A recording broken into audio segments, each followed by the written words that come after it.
Sip the Joe. I got enough to go around. And I'm representing this hat, representing Shot Town. That's all I got. One bar. Not bars, bar. We set the bar pretty high. This is Joe with Joe. Joseph Gregory in the house with Chris Rouse. What's good, man? What's good? Man. Playoff basketball, man. That's what's good. News of the day. Unfortunately, woke up to the news of the passing of DJ K. Slay, passing overnight at 55 due to complications from COVID. He battled for the last 5 months.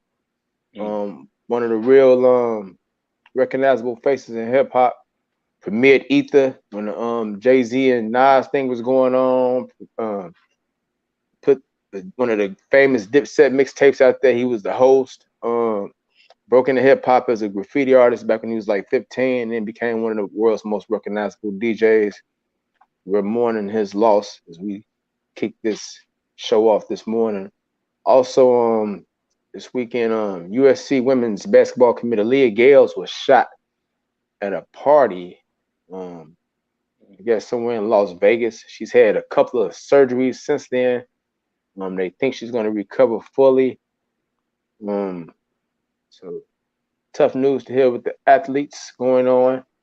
And got some wide receivers here in the NFL that say they're going to skip workouts. Those wide receivers being Debo Samuel, AJ Brown, and Terry McLaurin. So they're looking for they want their money. So.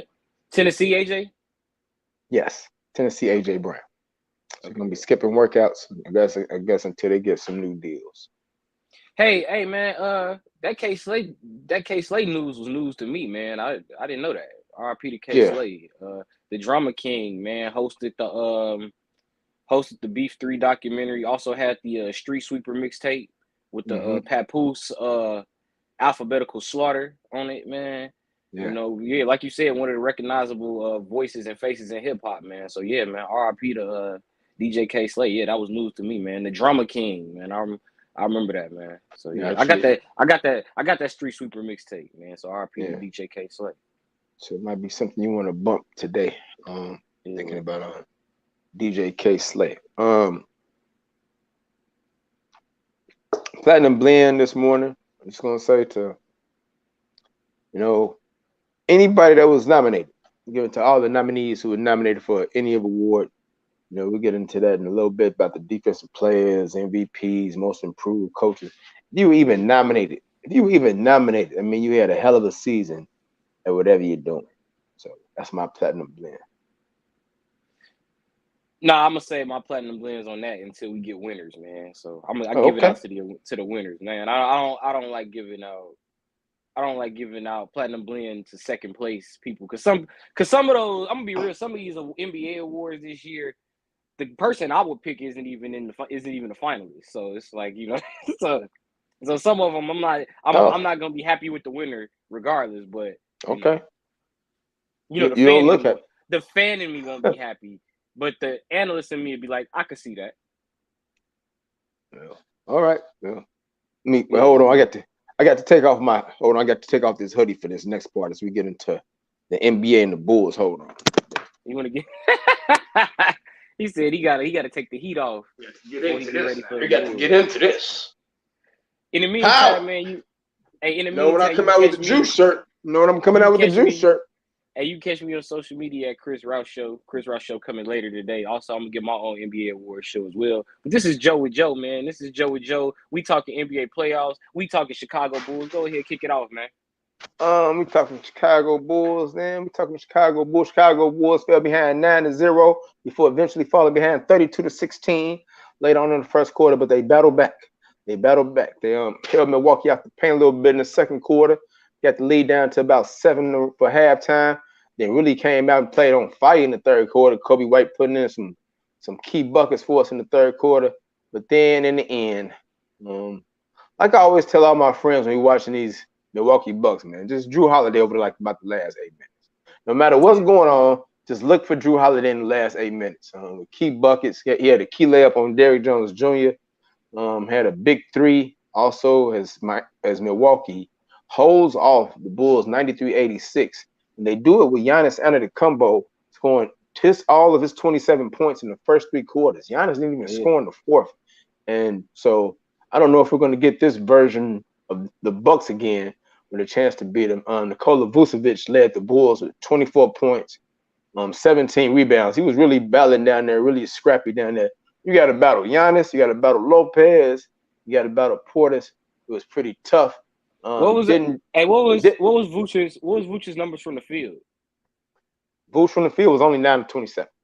9 to 27. Okay, that sounds about right. Yeah, he was kind of struggling. He was missing a lot of point blank. He was missing a lot of point blank shots, contested, but he was missing a lot of point blank shots. And also, you can always tell when Vucevic is getting tired because he starts picking up a lot of moving screen fouls, and then them jump shots be busted. It's like they hit the front of the rim, the back of glass, and go off, or they hit the front of the rim, the left of the rim, and go in and out, or something like that. They always hit the front of the rim and roll in and roll out. You can always tell when he's getting tired. Dealing with a lot of size, man. On the Bulls, their top 3 scores, I just said Vucevic was 9 to 27. DeRozan yesterday was 6 to 25. He did finish with 18. Then Zach LaVine also was 6 to 19. He also finished with 18. Vucevic and LaVine are combined 4 of 20 from 3-point range. Each took 10 3-pointers apiece. I'm not surprised the Bulls shot that bad individually from the field because I saw how DeRozan was busted in the first half, man. I know the numbers said he was 4 for 9, but visually he was not 4 for 9, dude. He was shooting way worse. He was forcing a lot of those middies. And then also with Vucevic, I mean, he was just, like I said, he was missing a lot of point blank contested shots. He was missing threes. But honestly, I was happy with what we saw out of Vucevic in terms of play because he was aggressive. Like, they gave him the ball. He was doing work. The high pick and roll in the third quarter was working. And honestly, I thought that's what helped them get that 13-0 run. Also with Kobe White, like you said, coming off the bench, giving them 7 quick ones. Yeah, Kobe White had finished with 12 points for the game. Antetokounmpo 27 for Milwaukee. Chris Middleton didn't have his best game for them either. He was 4-13, had 11. Drew Holiday was 6 of 16. Like I said, he had 15 points, but it seems like the critical buckets when they was trying to hold the Bulls off, when Giannis was struggling, he was right there in the middle of it. Brook Lopez made an impact, man. 18 points. And you had Bobby Portis come off the bench and give him 10. And Bobby Portis also with 12 rebounds off the bench. Yeah, Giannis with 16 rebounds. So, with the Vucevic thing, I mean, Milwaukee plays like almost you talk about Giannis being the 4 and Brook Lopez being the 5. That's and then coming in, and Bobby Portis is gonna come in and spell either one of them. So they coming in, they always gonna have about 2 6'11" people in there. Yeah. So I guess the Bulls are not gonna grow it. They're not gonna grow. So I don't know what they can do to try to. I don't know if you want to try to spell Vooch more because he's going to be tired if you got to battle these 2 guys inside. I mean, you know what the 100% truth, and it's heartbreaking. That might be the Bulls' best effort. That might be the best effort we'll get from the Bulls in the series, because that was a grinded out Eastern Conference game, and I was like, damn, the Bulls actually embracing this style. They got a shot to win it. Caruso taking charges, making steals, and dropping dimes on the other end. I'm like, all right, man. They had the lead. You had it. You're up 1 with 6 minutes left on the road in Milwaukee. You just got to hold on. But at the end of the day, man, when the jumpers aren't falling, the Bulls play style, it doesn't look so pretty, man. It doesn't look as good when those shots aren't falling. And on the other end, when you do that against the Bucks, you got to stop. You can't trade defensive stops because you don't play as good as defense as the Bucks, and you can't stop Giannis like they can stop you from hitting jumpers. And that's why Milwaukee down the stretch, they started playing through Giannis, and he hit Drew Holiday for that 1-3. I thought that was the dagger, in my opinion. Yeah, so I don't know, man. They try to figure it out on Wednesday. Like I said, I don't really believe in moral victories and bright spots, especially if you get to these playoff games. You got to win the game. You got to win the game. Yeah, I'm with you on that. You got to win the game. So I don't know. Kobe White, like I said, did play well off the bench. 5 of 10 from the field, put in 12 points. What was your prediction for the series? What was it? 4-1? 4-1 Bucks. Because I said the same thing. Yeah, I said 4-1, but I also said I wouldn't be surprised if Milwaukee swept them. But I also said I wouldn't be surprised if the Bulls would have won game 1. Came close. Yeah. So I guess game 3 gonna have to be the one they win because I don't see them winning in Milwaukee. Another thing with this, when we think about how the playoffs are now, with waiting for the play-in tournament. Yeah. Now, we used to the season usually ended on a Tuesday or Wednesday or Thursday, and then the playoffs picking up on a Saturday or Sunday. But now with the play-in tournament, you got teams like Milwaukee or Chicago, all the 6 seeds and up. They've been off for maybe more than a week. They've been off for more than a week. And if you've been resting players down the stretch those last 2 or 3 games, even more than that. So, I like to see how Middleton and Holiday get their rhythm from the jump in this game 2 on Wednesday. And hopefully the Bulls can come out and get a better effort. Hopefully when their 2 main scorers, DeRozan and Zach LaVine. DeRozan only got to the line 6 times. They got to the line a combined 10 times. Hey, so I think they got to up that, I think. They all played well in spells. Like Zach played well in the second quarter. Vucevic and DeRozan looked good in the high pick and roll in the third. But overall, man, I thought the Bulls as a whole looked better embracing the grinded out style of play. So you can play defense. Like, why don't we then play it? Like, let's play more of it. Like, let's get more of that. Keep working the ball to Vucevic on the interior. But once again, you can't settle for jump shots. Milwaukee will cook you every time down, and that's what we saw down the stretch in game 1. Yeah. The other 2 starters for the Bulls, Caruso with 7, Pat Williams with 5. So I don't know how problematic that can be as this series wears on. Pat Williams, by the way, I'm sorry, but Pat Williams is in a tough spot because he's coming back from injury. And now he's asked. You already know he's gonna get the assignment of Giannis, and Giannis, I think, will put 7 of the first 9 up on him. So, it's like and then you asking him to be an offensive threat. I think he might, and he's also still really a rookie. Like, dude, he's missed most of his career, so it's like, because of injury.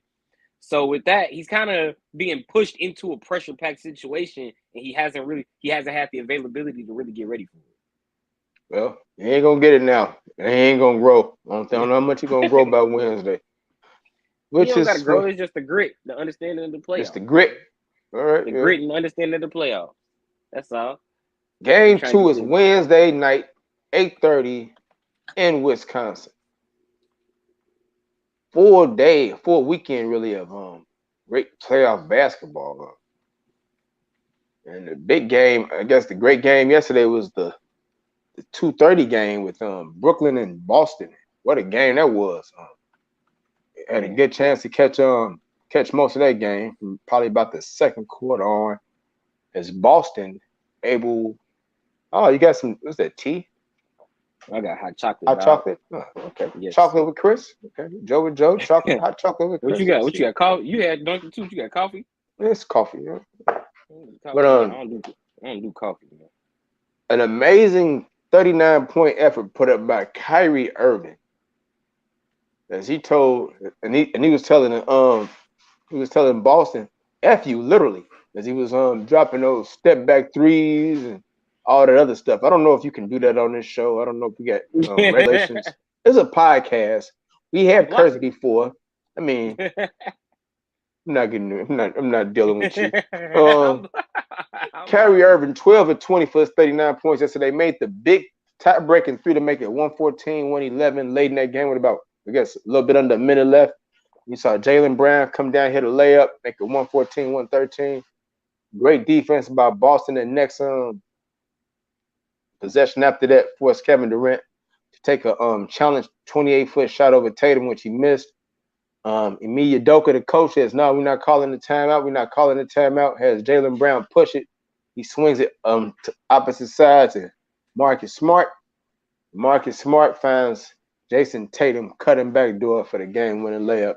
They win 115-114. No. He finds Jayson Tatum cutting back door, who catches the ball while spinning to the basket, lays it off the glass as time expires, and the Celtics win. Don't leave the spin out. That's the best part. Well, the spin was great. The spin was great. That was just a hell of a game, man. Hell of a back-and-forth game. Claxton, I thought, really showed up good for them. Yes, coming off their bench with 13 and 8. And really, man, Jayson Tatum. I mean, Al Horford also throws. Al Horford in this game also 20 and 15. I thought, man, Al. Old hey, you man saw when Al. old man Al tried to get that tip dunk. he He was gonna bring the crowd. He would have brought the crowd down with that. Spiked it off the rim. He spiked it off the rim. Spiked it off the rim. Hey, man. Huh? I'm scared. I'm kind of scared for Brooklyn because I feel like that might have been their best chance because Boston had a lot of games. Boston had a lot of layups, including that Al Horford dunk. Boston had a lot of like point blank range layups just missed. And I was watching Inside the NBA last night. Charles Barkley, when they showed Kyrie hit that three, he was like, I thought that was it. I was like, yep, I was right there with you, Charles. I thought that was it. I thought Brooklyn was up 1-0. And then next thing you know, like that was just a god awful final possession. Like Kyrie like dribbled back into a double team and then he gave the ball to KD with like 2 seconds and like everybody think Kevin Durant just supposed to bail him out because he Kevin Durant and it's like dude, he got the ball with like 2.1 to shoot. Like come on, man. Yeah. And KD by his own didn't have his best game yesterday, shooting 9 of 24, having 6 turnovers. He finished with 23 points. Let me say something about that. Go ahead. Look, let me say something about that. I know Kevin Durant shot 9 for 24. So, yes, he did have a bad shooting game. But that don't necessarily mean that last play was his fault. You know what I'm saying? It was. Like, he got that ball. I'm like, Kevin Durant to me is probably the best scorer in the NBA. But that's still a tough spot. Like, I mean, he got the ball. You're right. He got the ball with 3 seconds left. Like, with 2.1, dude, what you want me to do? He got the ball with 3 seconds left. Oh, man. And, Boston had just made the decision. Number 11 can't keep doing this to us. He gonna have to make this over 2 people. He gonna have to move the ball. So that's what happened. It was crazy because like he dribbled out of a double team, then he crossed himself back into a double team, and so in the end he was about to shoot that baseline jumper. Yeah, that wasn't there, so he gave it to KD. And that's what he gave it to KD. And I know we talking about Brooklyn right now. Give Marcus Smart a lot of credit. I know they don't give MVPs for one game. But his run in the third quarter, when Boston went up back, Brooklyn off the court. When Boston went up 15 and he was just draining threes and he came out draining them. And then I know Tatum scored the basket, but that step through that Marcus Smart made to get through, I believe that was Brown and it was Bruce Brown and who else was that over there? I want to say it was Claxton, but I feel like he wasn't in the game. But I know it was Bruce Brown. Somebody. But anyway, it might have been Claxton. My point is, for him to make that step through, keep that possession alive, and make that extra pass, not panic, because a lot of guys would be like, "Oh damn, I gotta shoot it," and he made the extra pass to Tatum with just enough time, and that wasn't even close. Tatum put that through the basket with like 0.2, like that was. Yeah, like that was it. That game was over. Dog. Yeah, when I was watching it live when he first made it, I knew he had made it before the buzzer. I was trying to see if there was going to be any more time left. Then when I looked at the replay, I'm like, oh no, he got all that out. I hit the rim and went through with 0.0, so there's nothing else Brooklyn can do. Like Dragic could just get the ball and just bounce it hard as hell. That was Dragic on it might have been Dragic. Oh, okay. Might have been Brown and Dragic on that. It reminded me of that Chicago. It reminded me of that Chicago State, Indiana State women's game I told you about where Indiana State beat us at the buzzer. And like the ball was going through as the horn went off, like the light went off. Like ain't no need to review nothing. Game over, dog. Yeah. Detroit Mercy and USC. I've seen it. Yeah, Detroit Mercy and USC. Ain't no need to review nothing. It counts. Oh man. So yeah. So I picked. The only thing I can say after this game. Look, I was gonna be on the fence. I was gonna come in and say, you know what? I picked Boston to win this series, and I picked Brooklyn to go to the finals. So I really picked Brooklyn. I picked Brooklyn to win the series, man. I picked Brooklyn to win this in 6. But I feel like, but you know what? Even with that said, that might have been Brooklyn's best effort. Boston, that still was a pretty damn good effort from them too, and they still needed to win at the Horn. So it's like. Like it's a tale, how do you feel about that? Who do you feel more worried for about this at this point? Who do I feel more worried for? Yeah, who you feel more concerned for?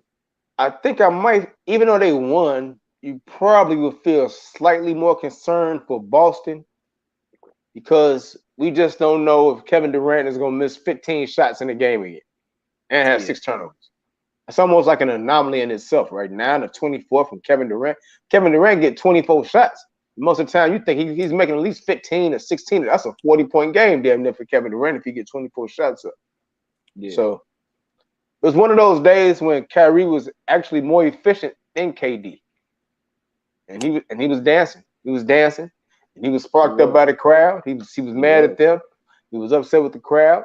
He let them know it with the F-bombs and everything. Probably gonna get a nice fine. He said he don't care. He said, hey, these are the playoffs. He said we supposed to be docile and just take all this stuff. He said, nah, dog, this is the playoffs. It's a dark side. So yeah. Kind of agree with him on that. It's out of playoffs. I know I used to be in Boston, but I'm not there anymore. Y'all can keep booing, calling me the P words and the S words and hitting me with the F bombs. I'm gonna keep hitting all your defenders with these step backs and these threes and these Uncle Drew drives. And that's what he did. No, I agree with him. He said these are the dark side of the this is the dark side of the NBA playoffs. And I mean, I guess I agree with it. I guess we could segue into the Minnesota Memphis series as well with that, because that I feel like I hope I'm wrong, but I feel like we're going to continue to see more protests in that series as well, because you have the you have the animal rights activists, people that are against the animal rights abuse activists. They are speaking out against Minnesota right now because Glenn Taylor, the current owner of the Minnesota Timberwolves, I think he owned like a farm in Iowa or something. And like that farm has been linked to like a mass killing of chickens. So we're seeing so that's why we're seeing a lot of these outbreaks. So remember in Minnesota, we saw in the playing game, we saw the woman glue her hand to the floor.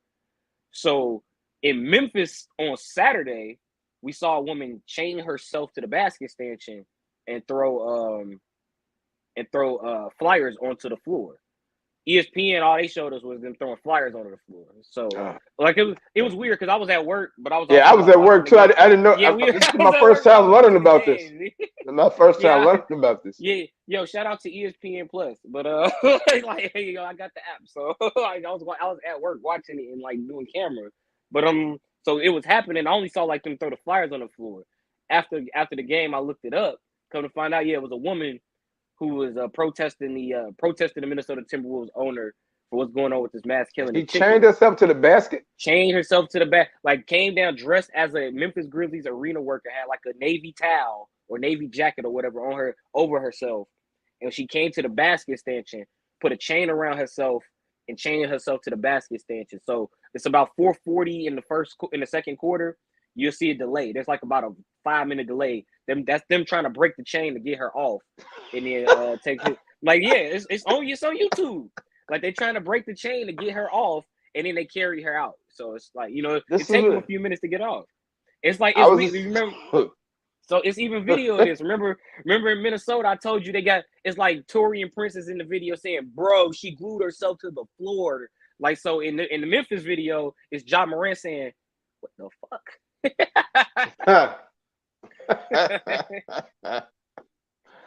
Oh man.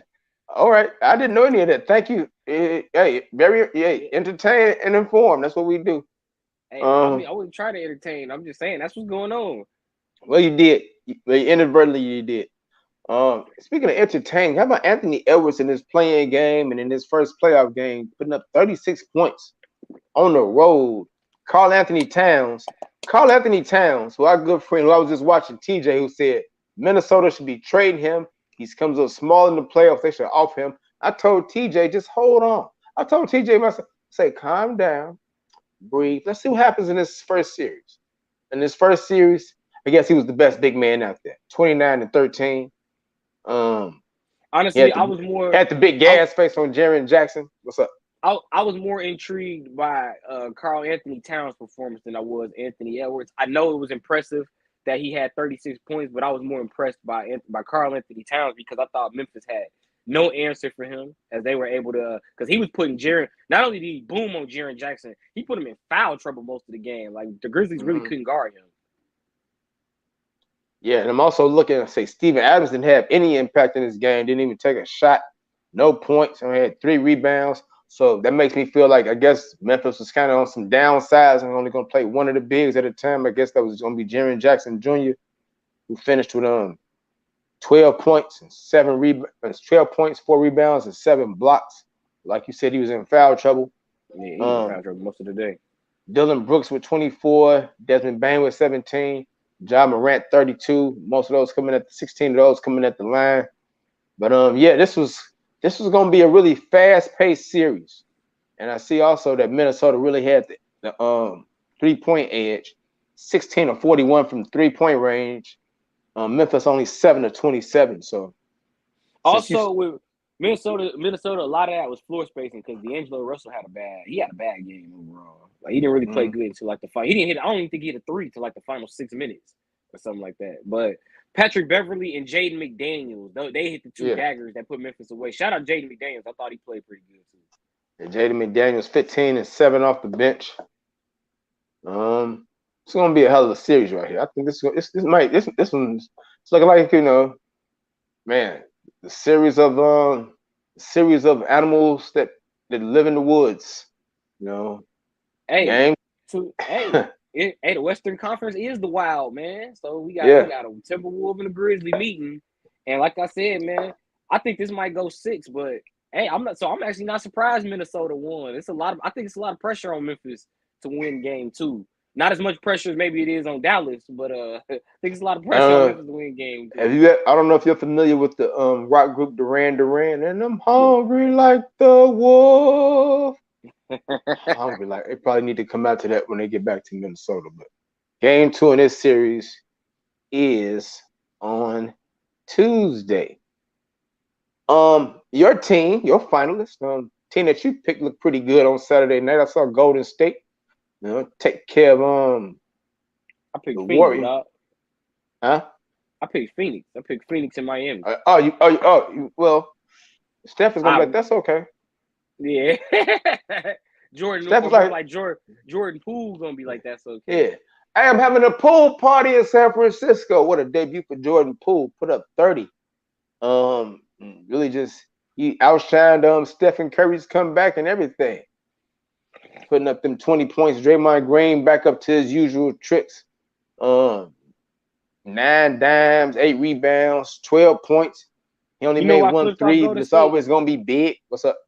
You know why I flipped off Golden State? Injuries, man. I don't know how, the injuries, man. I'm worried about their health. I don't know how healthy they'll be going down the stretch. I know Phoenix, because I picked Phoenix to win it all. But I know Phoenix with Chris Paul, they're known to have some of the same problems. But Golden State, it's like the whole roster has been in and out the lineup for like the last month. But they looked great, especially Draymond with those dunks, man. He was getting up, man. He was like champion, championship season Draymond, man. Come on. You also had Klay Thompson pouring in 19. He looked like he was on from the get-go. Andrew Wiggins with a solid game, winning by 6, putting up 16. And they really made Jokic work. He had to put in a lot of work for those 25 points. Still finished with 25, 10, and 6, but he had to put in a lot of work. He had him going through all the screens, all the switches. So they were trying to make Joker work. I don't think he got the help that he thought he was going to get. Will Barton had 24. He had a good game. But I think they got to get more from Aaron Gordon. He only had 8, 3 out of 10. I think he's the guy that's going to have to get him a little bit more offensively, especially since they don't have Porter or Murray, and it's being a playoff series. Yeah, Denver hasn't been the same since Jamal Murray got hurt. So, I mean, unless somebody else can get him, another 25 consistently, I think Golden State is winning this easily. I picked Golden State in 6 with Steph, 7 without. I mean, Steph played, so it's Golden State in 6. But honestly, it looks like Golden State might get this over with in 5. I mean, Denver, Jokic might get him winning that mile-high air, but other than that, I think just Golden State just has too much. And I think they're going to move past Denver. Klay Thompson just looks happy to be back on the court, man. He's been hurt. You missed 2 years of your career with injuries like that. I can't blame him. I think going forward, game 2 of this is tonight, but they got to get more from talk about missing some point blank shots like Vucevic did. Boogie Cousins when he gets in, I mean, he's got to make some of those point blank buckets. Now I know he got kicked out. I didn't actually see the play. He actually got put out. I was actually on my way. I watched the end of the third quarter. You get to the part of the third quarter, I'm like, oh well. I think Denver's gonna lose this game. Let me go to where I need to go so I can go watch the fight. And then when I got to the place to go watch the fight, my mother called me like, so what did they kick Cousins out for? And I didn't really know what he got kicked out for. So I guess it was a double tech situation or something. So that's what they usually kicked out for. I saw what you had up there posted. Yeah, the Hawks. Yeah, the Hawks looked like they was flying high. They had one against Charlotte and one on the road against Cleveland. Trae Young, man, going off in that playing game, putting up 32 of this 38 in the second half. But Jimmy Butler and the Heat weren't having none of that yesterday. They stifled Trae Young. Only made 1 out of 12, 8 points. Only had about 4 assists, 6 assists, something like that. And they rolled 115, 191. Now, you've been talking about this Heat team and all those shooters. And yesterday was Duncan Robinson's turn to be hot. But it's 27 points on 8 threes. Can Atlanta get a game out of this? I mean, the Heat came out like they were super focused. Had Bam back from COVID. He didn't look like his usual self. Only had 6 points, but PJ Tucker also with his 4 threes. I mean, you got Robinson with his 8. I mean, what I tell you? What I tell you about this Miami team? What did I say about Miami? You said they're hot, and you said they're hot because they're the Heat. Hell, you said that. I said they got a lot of shooters, man. They got a lot of shooters, man. They got Dunk. They got Hero. They got Tucker, Michael Mulder, Gabe Vincent, Jimmy Butler. Jimmy Butler was getting alley-oop. Hey, remember that PG and J play with Jimmy Butler and Pau Gasol? They was running with Gabe Vincent yesterday. You know, Duncan Robinson was shooting 8 or 9 from 3, and I'm like, damn, Miami did exactly what I expected Miami to do, except for Tyler Hero, and that's only because he shot bad. So he had a poor shooting game. So it's like he had a bad shooting game. Yes, I don't really know. I'm trying to see what adjustments Nate McMillan can make. We know how Trae Young is built. I definitely feel like he's going to come up and try to put up a strong performance in Game 2 of this series, which I believe is Tuesday, and it is. So I think he's going to try to come out stronger, but I don't know what they're going to try to do. I guess they're going to try to screen for him a little bit more. I don't know who actually had the defensive assignment on Trae Young. I guess it was Kyle Lowry at the start. But the defenders that Miami has, you talk about Kyle Lowry, you talk about PJ Tucker, you talk about Jimmy Butler. Yeah, team defense. Wherever the switch comes from, he's probably going to be taking on a pretty great defender. So it's going to be up to him to watch the film and try to figure that out before Tuesday. Before we switch, since we're talking about switching, that's a common theme I've noticed throughout this playoffs, man. These switches, man. You know, Chris Paul was eating Larry Nance Jr. alive. And Larry Nance Jr. is not a trash defender. Like he ain't great, but like he ain't like just a dude. Yeah, he just ain't as shifty and tricky with the ball as a little 6'1" Chris Paul is. Donovan Mitchell was eating. He was eating on Davis Bertans, and Miami was probably the only team that was really effective with the switch when the way they did it against Trae Young. Held him like, man, 1 for 12. He had 8 points, and his only field goal was a layup. Like, damn, dude, it's tough. Yeah, so it's tough, man. That's the team that understood the assignment. They understood the assignment. They know who the head of that snake is for the Hawks, and they decided they was gonna cut their head off and make other players beat them, and those other players weren't able to do it, huh? I give Atlanta a game. Give them a game. 4-1. I give them a game.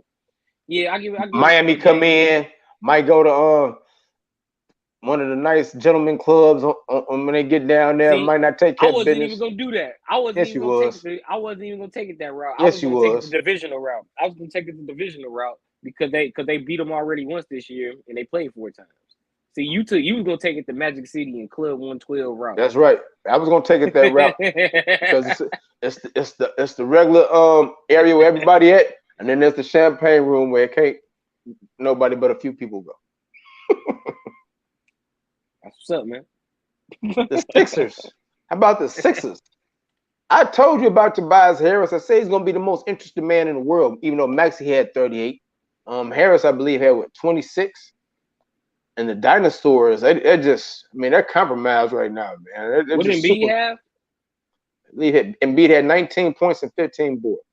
Okay. Didn't have his best game, but Maxey and Harris, man. Maxey with 38. Harris, like I said, Harris had 26. And then you had James Harden, 22 points, 14 assists. he always plays good in the first game. We got to see when it gets tight. And now you have Toronto. I mean, Scotty Barnes was having a hell of a game, even though they was losing. He hurts his ankle. I don't know if he's going to be able to play next game. He had 15, 10, and 8. Good playoff debut for him. They're going to miss him, too. They're also probably going to be missing Thaddeus Young, who sprung his thumb. And also probably going to be missing Gary Trent Jr., they said was already ill all week. Didn't play well on Saturday, and he's probably going to miss this next game. Think about that. Think about what we just said. Scotty Barnes, Thaddeus Young, that's 2 people to guard Joel Embiid and then Gary Trent Jr. You just lost a shooter. You basically just lost like 3 out of maybe 9 guys in your rotation. Yeah, your 9 rotation guys, yeah. And then they had Embiid putting everybody in foul trouble, even though he didn't have his best game. So I think I said this series can go 6. Because I know Tybalt won't be available once they go to Toronto. But it looked pretty, Philly, it looked pretty good. We've seen this, and I've seen this before from James Harden when he has a spectacular game 1 of the series. Gotta see if they keep it up. But I think with all the injury concerns right now for Toronto, there's probably no way this series should even go past 5, probably at the most. Yeah, it really shouldn't. Yeah. Fred VanVleet and Pascal Siakam. Siakam gives Toronto one luxury that a lot of other teams in the East are going to wish they have, and that's somebody that can make Embiid work on defense. And VanVleet, I thought, was probably the best player for Toronto in Game 1. But, Philly, hey, Tobias Harris said, man, I ain't picking my check up with a ski mask no more, man. I'm getting this, bro. Yeah, he's been watching Joe with Joe and SOTG over the past few years, and he said, no, I'm going to be the reason. You're going to stop giving me the blame, and they're going to give me the credit this year when Philly does something. Tyrese Maxey, that was a great playoff performance for him in a playoff debut. So shout out to it was his debut, right? Yeah, shout out. That was his debut, right? Was he? I think he played last year. Yeah, he was last year. Yeah. So so shout out to Tyrese Maxey. Oh, that's what it was. Guys 23 and under that had like 4 guys 23 and under that had 30 plus. That's what it was. It was Maxey Edwards, Poole, and and it's not Karl Anthony Towns because he's 27, and somebody else. Tatum? Or who? Could have been Tatum. Nah, I think it might have been Tatum. No, they didn't play yet. Jayson Tatum, 25, ain't he? No, but they hadn't played yet. Graphic, they hadn't played yet when that graphic was out. So it was like Poole. So I think it was like Poole. Oh, Ja Morant. Okay, 32. Yeah, okay. Karl Anthony Towns was 26. So yeah, and Tatum is like 20. Tatum and them hadn't played yet. So yeah. Everybody hates Chris. Everybody in New Orleans probably does right now. Because what he did last night, 30 points, 10 assists, to hold off the Pelicans, scored 19 in the 4th. Looks like. Go ahead. Let me get to some stuff in the chat, man. Like I said, we was having some technical difficulties earlier. But Tone the Move Maker, he was in the chat earlier. He was what up, Tone? He was saying DJ K Slay. Yeah, he was saying RP to the Drama King. He also was saying Zach and DeRozan always suck when it counts. A lot of $100 moves with 10-cent shots, and he had the cold freezing face. I mean somebody watching us in Iowa, Chris. We in Iowa. BGBG, he said DeRozan threw the whole game off. They need to let Caruso and Kobe run point the whole game. And then this was in relation to the Boston Brooklyn game. He said they wasn't getting no calls. Smart was out there flopping. So he was saying Brooklyn wasn't getting calls because Marcus Smart was out there flopping. But BGBG love him some Brooklyn. This is gonna be a hell of a I got 2 of my younger good guys, BGBG, and my other guy, Mikhail Thula, who probably has never watched the show, but he loved Boston. I know BGBG love him some Durant. He love him some Kyrie. So yeah, let's go. Hey, I need 6 more of those. I don't even care who win almost. It's gonna be heart stopping because I picked both of them, so I can't really lose. I just need to be entertained 6 more times. No, I'm with you, man. Hey, the playoffs gonna be like that. More, please. Yeah, man. But back to those Phoenix Suns, bro. You say this is their year. They looking like it's their year. New Orleans tried to give him a challenge there in the third quarter and cut the lead down a lot, but man, too much Clutch Chris, I guess, in the Chris. fourth quarter. You like that name, huh? Gonna start calling himself Clutch Chris. And Chris Paul gonna sue you. That's what he's gonna do. DeAndre Ayton also had 21 points and 9 boards in that game, and you had Booker with 25 and 8 assists. So I don't know what I don't really know what New Orleans can do different. Valanciunas 18 points, 25 rebounds. They're one of those rare teams that they really have the kind of bigs with Valanciunas and Jackson Hayes, now bringing Larry Nance Jr. off the bench, who's been really solid through their playing games in this first playoff game. They've got the size to kind of try to deal with Ayton, but how do they figure out the perimeter with Paul and Booker? They gotta avoid switching, man. They gotta play. They gotta communicate, man. That's the thing with defensive basketball now, man. Teams would rather switch than communicate. Man, like, hey, you gotta stay there, man. You gotta stay there. You gotta stay there because if I switch, he definitely scoring. Like you give even for example with the Bulls. As much as I love Caruso, but when Caruso gets switched and he got to guard Giannis, you already know something bad is about to happen.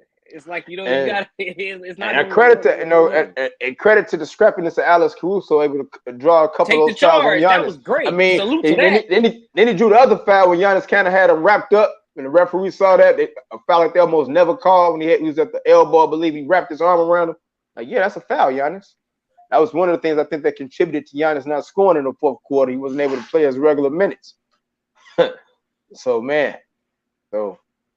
switch game. That's what we're gonna have to find out about defense. The adjustments gonna come in for these coaches, especially the ones that lost pretty decidedly in game 1. Hey, Phoenix in 4. Phoenix in 4. Phoenix in 4, man. I like. Hey, you know one thing that New Orleans does have that I like? They have veteran experience in the locker room with C.J. McCollum, Garrett Temple. Tony Snell. You know, guys that Valanciunas, guys that don't jump off the page, but they've been there. You know what I thought you was gonna say that New Orleans has that you really like? I thought you was gonna say something like Lil Wayne or beignets or something. See, you always trying to be petty. That ain't me. Richard Petty, Lloyd Petty. Yeah, I'm cool. I'm chilling in the cut, man. What's up? I was about to say, are we doing awards? We can. I didn't put it in. I meant to say that, but yeah, because when I was doing my rundown, I was driving. I was taking my daughter to school and talking to her, giving her some life lessons. So that's why I forgot to put that in. That's why I had it chopped up the way I had it chopped up. You know, you're trying to talk to the teenagers, and that's why it was chopped up like it was. But we can. Let's do it. Let's do a programming alert. Let's do this. Will be the only show today, and because this is my only day off, I want to chill out a little bit, not do my show. Okay. Yeah, I do my shows later this week. I'll get back to my shows later this week, Wednesday, Friday, or something. Let's do this, man. Let's do it all. All right. We have the finalists. I have the whole finalist list in front of me. Whoever's in the chat, I have the finalist list in front of me, and I'm going to start. I'm going backwards. I'm going to work my way up. Okay, because I know you've already seen it, but I don't know if the people out here in TV land or podcast land have already seen it. You ready? I'm ready. Coach of the Year: Monty Williams of Phoenix, Eric Spoelstra of Miami, Taylor Jenkins of Memphis. Who you got? Monty Williams. I have Monty Williams because Phoenix was 64-18. He also was NBCA Coach of the Year a year ago. No disrespect to Taylor Jenkins. He's going to be my number 2 here, but Monty Williams. Taylor Jenkins is my number 1 because of the incredible work they put in without Ja Morant, without having their superstar, without having a box office stud for those games. And when they didn't play in those games, they performed well against all types of competition. Also, I guess for the development of guys like Desmond Bane and Jaren Jackson Jr. You also got to remember they also played a lot of that stretch without Ja Morant, and also Dylan Brooks So just overcoming all those injuries in that West, which wasn't as tough as it normally is, but I'm still not going to take any credit away from Memphis and what Taylor Jenkins did. So he would be my coach of the year. I probably would go with Monty and Spo. That's kind of tight right there. I might take Monty over Spo for 2 and 3, but that's like it's not really a wrong answer there. I feel you. NBA Most Improved Player: DeJounte Murray, San Antonio; Ja Morant of Memphis; Darius Garland of Cleveland. Now, before I pick this, is this Most Improved Player or Rising Star Award? Because it's Most Improved Player. That's what I have in front of me. Are we sure? Because the last few years, it's kind of been the damn Rising Star Award. Like when Devontae Graham should have won, and they tried to put Luka in it. Luka even said, "I shouldn't be in it. Devontae Graham should be in it." And then then this year, like where's Jordan Poole at? Like Jordan Poole, I think is the Most Improved Player. So it makes me wonder, like by what metric are we going off Most Improved Player? Because for me, Ja Morant is not a Most Improved Player. He was the Rookie of the Year. He was the Rookie of the Year 2 years ago. He's a star finally reaching his potential. That's not Most Improved. You know what I'm saying? I don't think he would be the Most Improved. If anybody, I would probably say Desmond Bane is like the Most Improved player on that Memphis team. We're talking about the 3 people I just named. But I'm just saying, for Most Improved, is it Rising Star Award or Most Improved Player Award? What is it? DeJounte Murray, though. Jordan Poole would be my pick if he was in it, but DeJounte Murray. Which he really should have been. And he probably could take the place of Ja Morant, right? But I would go with DeJounte Murray in this. Take Garland out. You take probably Garland over out Morant and Garland, yeah. Because you realize what they've been doing with the Most Improved Player lately is they're giving it to first-time All-Stars. Mm-hmm. You know what I'm saying? They're giving it to first-time All-Stars. They Brandon Ingram won it a few years ago, and Julius Randle won it last year. Like they're giving it to first-time. And that was on the DeJounte Murray campaign when he wasn't selected to the original All-Star game. He really got in as an alternate because of an injury. So and you were, but of these 3, it should be DeJounte Murray. But I think the other 2 candidates, I don't think it should be Ja Morant and Darius Garland. I think it should be Jordan Poole and Bane. I would go with either Anunoby or Miles Bridges. You actually got me on the Anunoby train. So I would go with Anunoby or Poole or Miles Bridges. Probably Poole or Anunoby. Okay. Defensive Player of the Year: this Marcus is another one Smart of Boston, Rudy Gobert of the Utah Jazz, or Mikal Bridges of the Suns. Just give it to Marcus Smart because anybody but Rudy. Anybody but Rudy, please. I don't know if you want to give it to Marcus Smart and piss off Kyrie anymore. Hey, man. Here's what anybody but Rudy because he gets it every year. Yeah, I mean, if are you saying he's 7'4" and he's you're just saying like because you're 7'4", it's easy for you to get like 15 rebounds and block like 4 shots a game because you're like all the way up there. You know? I have a theory on that. Like that for like years, the Defensive Player of the Year award has been that. Like look from like 2004 up until like Kawhi and Draymond won it. It was always the big man. It was like Marcus Camby, Ben Wallace. Like it was Marcus Camby, Ben Wallace. 1 year, Marc Gasol won it. It was like, dude, come on. Tony Allen should have won it that, or LeBron or Tony Allen should have won it that year. It was I'm gonna go with. Dude. So what if I decide to go with Mikal Bridges, barely over Marcus Smart, just because on that Phoenix team, he's always going to get the toughest. Sometimes he's even getting point guards. He's either getting point guards or the toughest wing to try to sort of keep Paul and Book up out of that foul trouble or whatever. So I'm gonna go with Bridges. I feel like there's no wrong answer with Marcus Smart and Mikal Bridges, but here's what I'm gonna tell you, Joe, and it's gonna irritate me so bad. Oh boy! I think it should go to Marcus Smart, but it's going to Rudy. I think it's going to Rudy Gobert. For the third straight year? For the 4th, I think he about to get his 4th award for the 3rd straight time. They about to give it to Rudy. But I think it should be Marcus Smart. He's almost at a place where he can't even get nominated anymore. So No more.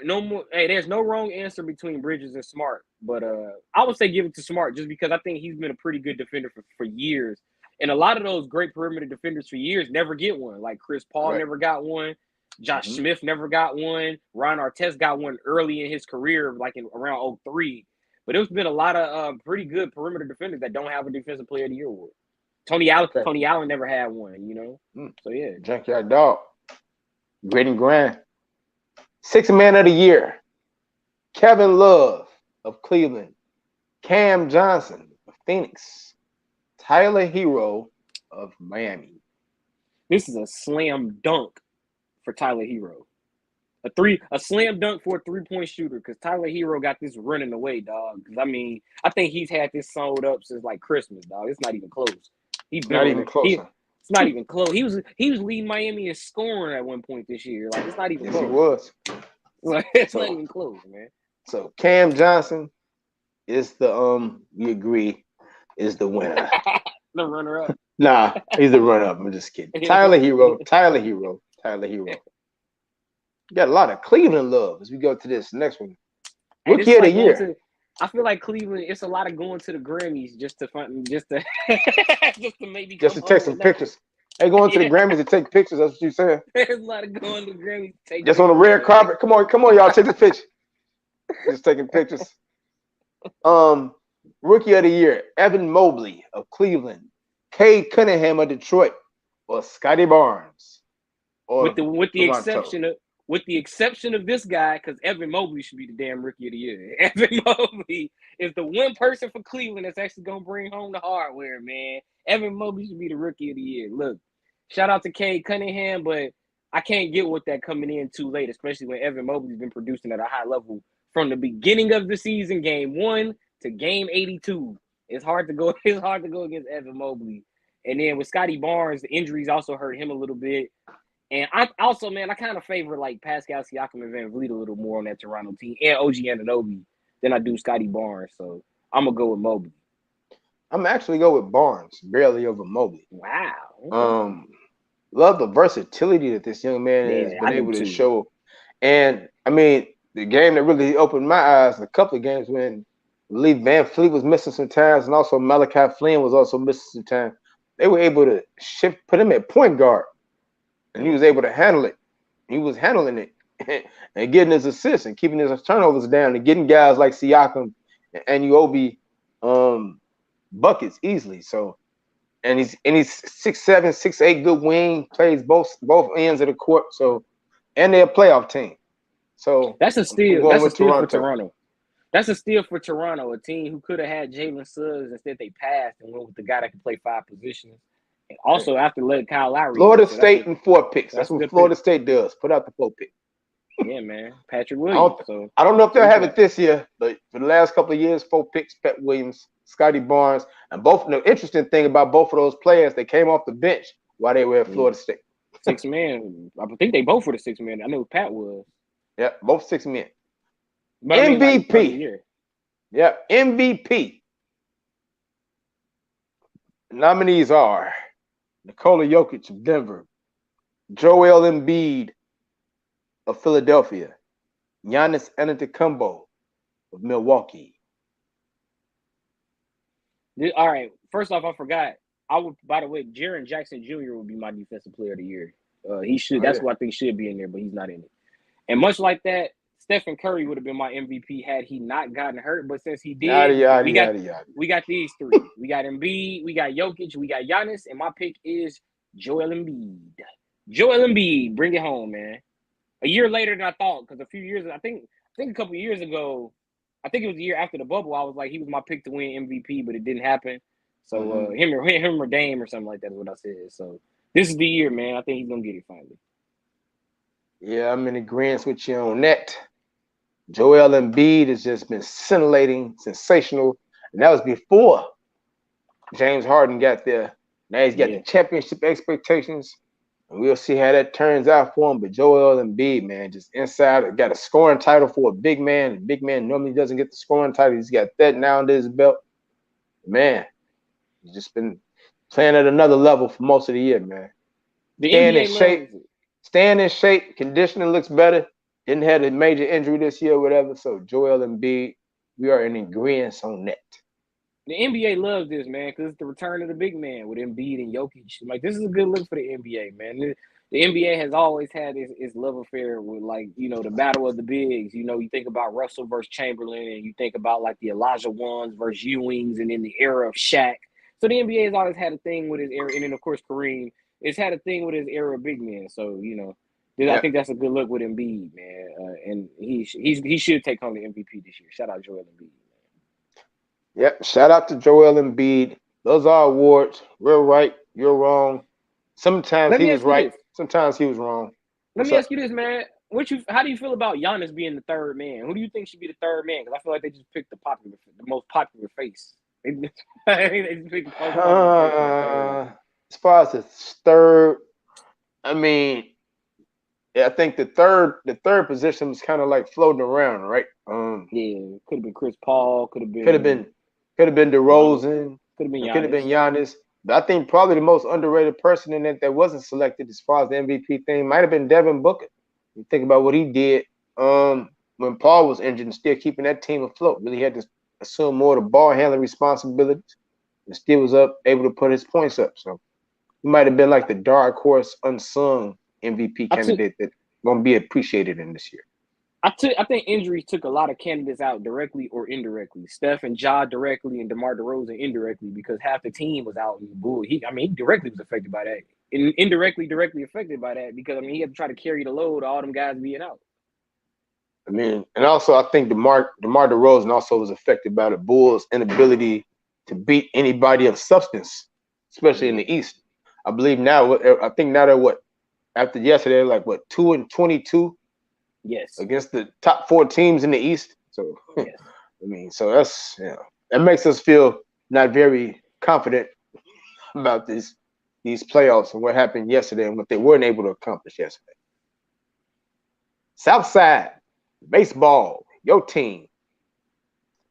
Randy Arozarena had 3 hits yesterday, a couple of doubles, 3 RBIs, and the Rays beat the White Sox to salvage game 3 of that series. White Sox won the first 2 games of that series. And what's been impressive about the Sox, they've been getting some pretty good starting pitching without Lucas Giolito and Lance Lynn available right now. So they start a 4-game series tonight. We'll see how the weather holds up in Cleveland. I know it's pretty shitty in Chicago right now as far as this rain and snow, whatever going on. But they start a 4 games. Their first 4-game series ever with the Guardians of the Galaxy. They might not be Guardians of the Galaxy, but that's what I think of whenever I think about Cleveland Guardians. I just want to say of the Galaxy. I just want to say of the Galaxy. Hey, man. I like it better than what they used to have, man.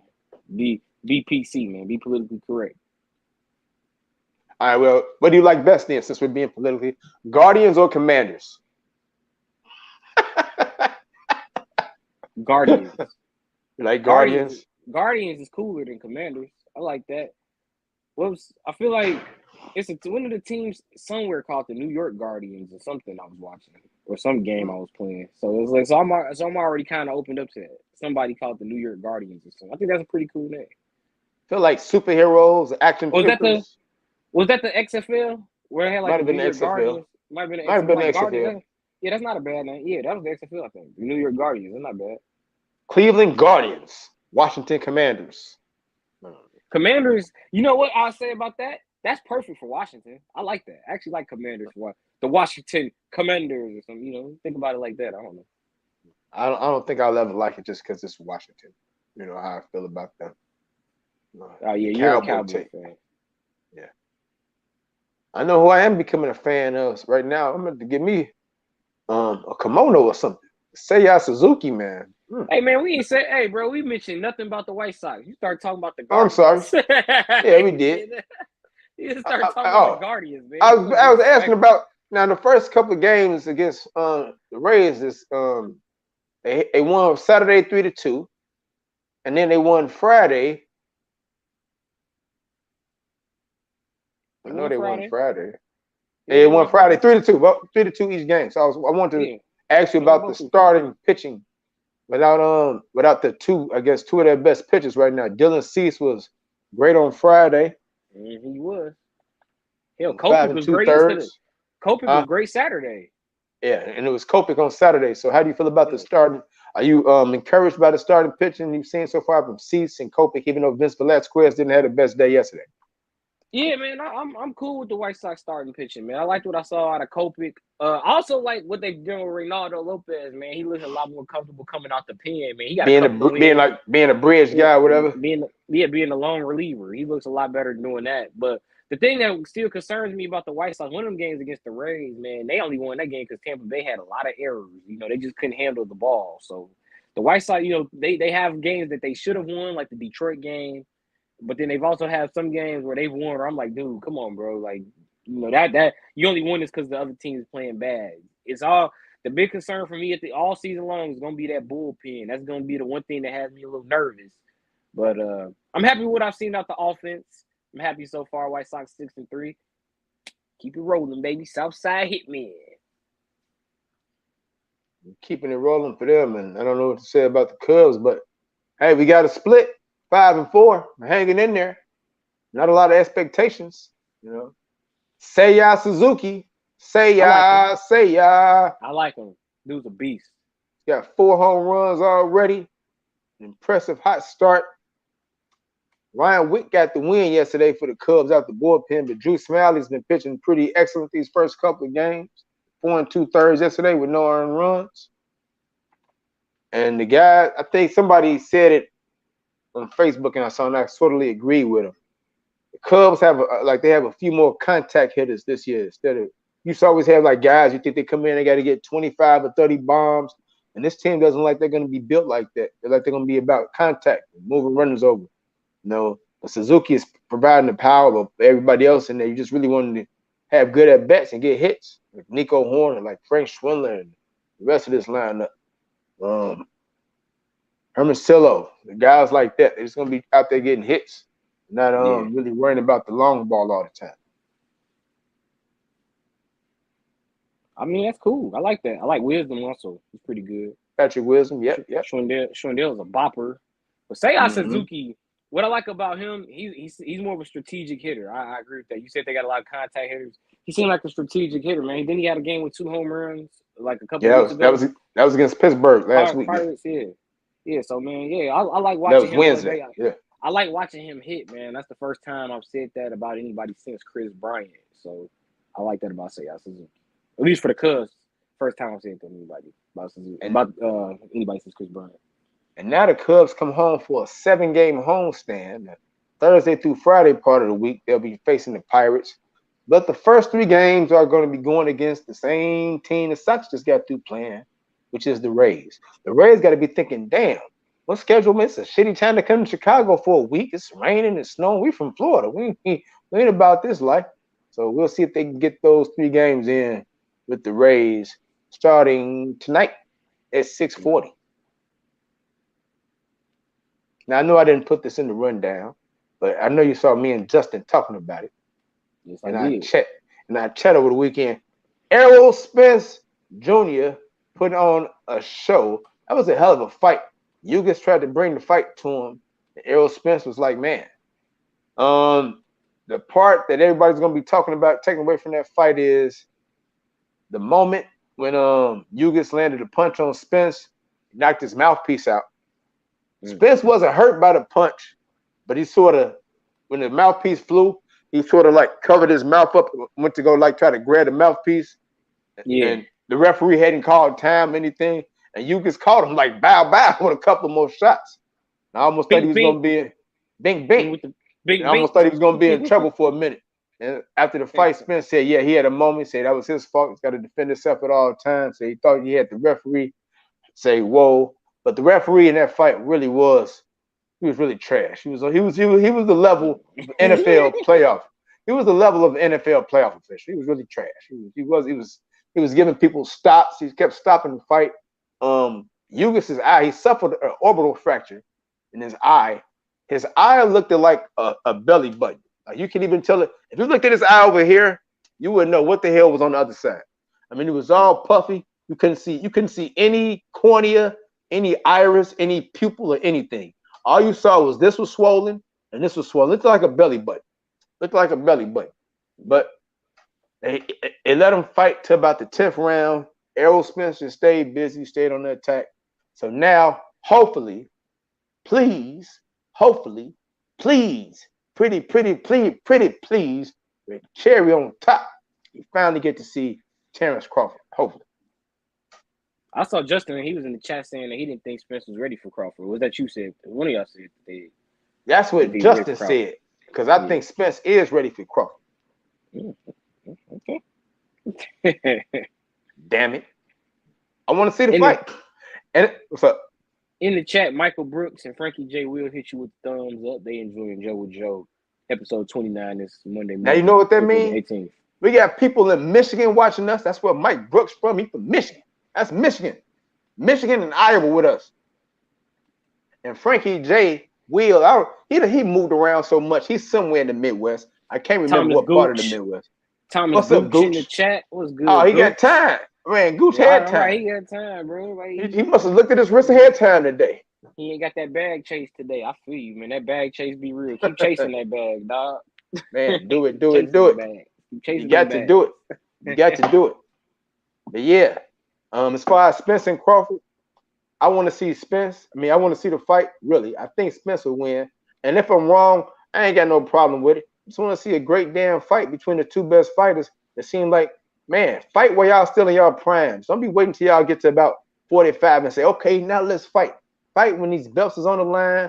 Spence now has all three. It's 4 belts in the division. Spence has 3 of them. Crawford has the WBO, I believe. Crawford has the WBO. Spence has the other 3. Man, let's get it on.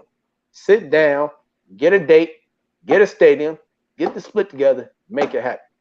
Joe Mills Lane over here. That's right. Gooch said I got hair. I got hair like Mills. Top of the morning, bro. I got hair like.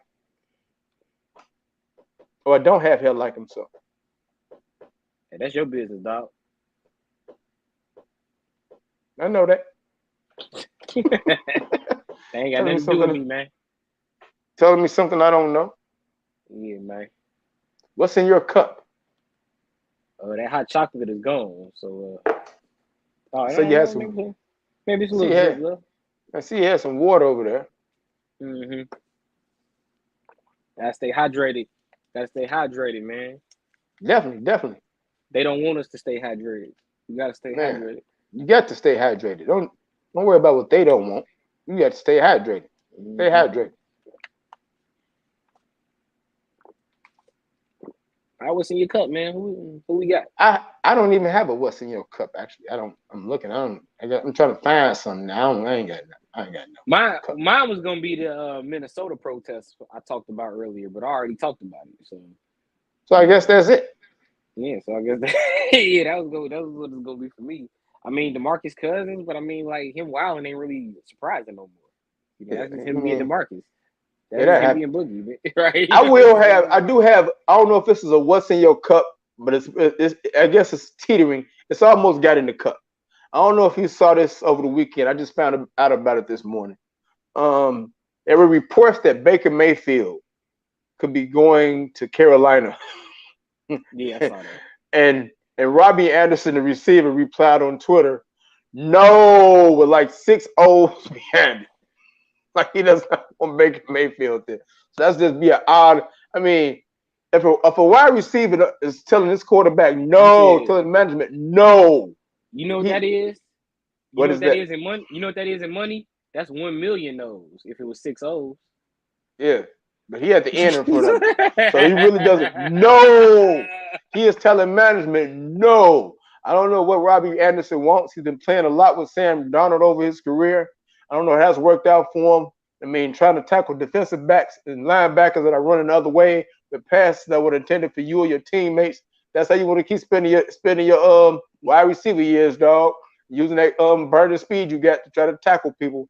Go ahead and do it. But I don't know what that's. I don't know what that's. Hey, I don't know how much of an upgrade is Donald to Mayfield, though. I don't really know. You so shady when it comes to football, man. I'm just saying.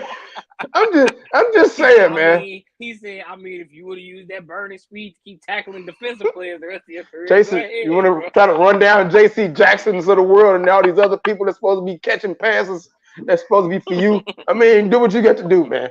I mean, do what you do. I mean, yeah, if you want to try to tackle Levante David, go ahead, bro. Right. Pass should have been going to me. Should have been going to me. I should be catching them. You got to catch linebackers. Hey, when did everybody get so sour on Baker Mayfield, man? I mean, yeah. Cleveland did him dirty. Like, why everybody so sour on him? I don't know if Cleveland did him dirty. I can't really say they did him dirty. It's just an upgrade. You know, it's almost like if somebody is like if Stephen A. Smith said, hey, if Stephen A. Smith came to you and said, hey, Chris, skip Joseph Gregory. Me and you need to do students in the game. What am I supposed to do? I'm going to be like, damn. I'd be like, damn. Stephen A. Smith might have a little bit more cachet, a little bit more popularity than me. I just got to move on and understand it. Deshaun Watson is better than Baker Mayfield. I don't know if we agree on that. To me, he is. I think he's better than Baker Mayfield. If we want to improve their team. Yeah. Potential-wise, yeah. I feel like we've seen enough of Baker Mayfield, meaning like he is what he is. Like, you know that we know what we're gonna get. We don't know yet with Deshaun. We know what we're gonna get with Baker Mayfield. We're getting progressive commercials wherever he end up, whether it be Seattle, whether it be Carolina, or some other place that's got an opening that we don't even see. That's what we get. It's commercials. Are the Guardians still playing at a progressive field? That's a great question. Because I feel like if they're not, feel like if they are, okay, well then that's probably gonna end for Baker then. Yeah. Wouldn't be surprised if you start seeing Deshaun Watson in them commercials. Oh man, he got to be able to get in the league first. There's a lot of stuff going on with Deshaun Watson. I'm staying away from it. I'm trying to stay away from it. I had jokes lined up, but I'm putting my hands up. I'm taking these jokes and I'm putting them in one of these moving boxes. One of these Home Depot boxes that's next to me. And I'm not gonna let them out. Home Depot boxes. Oh, I forgot, man. I forgot something I wanted to say earlier, man. Platinum Blend, man. Platinum Blend to Illinois Tech women's basketball coach Carissa Sane. She used to be the head coach at U Chicago. Now she coaches at Illinois Tech. I was doing some IIT baseball over the weekend, and she bought Chick-fil-A for the squad. Thank you, Coach. I appreciate it. Coach, I've admired your career. You had some great players at U Chicago and Mia Farrow, Ola Obi. Even your assistant coach, Miranda Bird, had a torch when she could shoot the three, and Taylor Lake. Thank you for the Chick-fil-A, Coach. It was good. She added, hey, Coach, I was happy. I'm not even. She was like, are y'all happy? I was like, hey, I'm happy. I'm happy, Coach. I am not going to put my employers in this cup. Even they probably deserved it.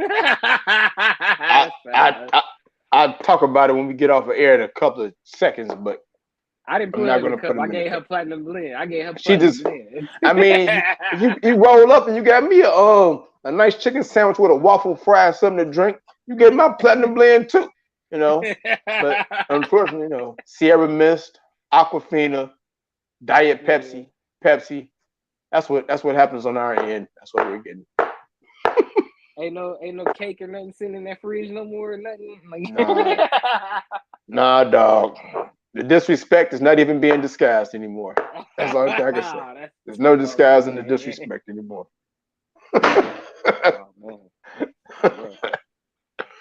Yeah, man. Thank you to everybody who joined in the chat from Michigan, from Iowa, from I can't think of where Frank from now. Where you at now, Frank? You have to tune in and let me know. I know you done moved around. Where you at? Thank you to everybody who joined in for the last Joe and Joe for a while. Like I said, man, I got too much stuff happening in the family, man. I'm gonna have to step away maybe a month, at least a month, maybe 2 months. Yeah. I think I might wait till after the graduations. Maybe. We'll probably try to do this again sometimes around Father's Day, maybe around NBA final time or something, Okay. But I will be on your show later on this week. I guess be my, I'll still be doing guest appearances. Just won't be doing my own appearances, I'm a cameo guy. I make cameos. You know what I'm saying? You like you ever did you ever listen to any Cameo? Your parents even listen? Hell yeah. She's strange, and I like it. Makes Yeah, there you smile. go. Yeah, it's like candy. Yeah, all that good stuff. Single. Life. Yep. Yes, sir. Me and Desmond listen that on YouTube, man. So for Chris Rouse and everybody else who joined me in the chat on this Monday morning, I'm Joseph Gregory. Thank you for watching another episode of Joe with Joe, episode 29. Y'all be safe out there and stay blessed. See you later.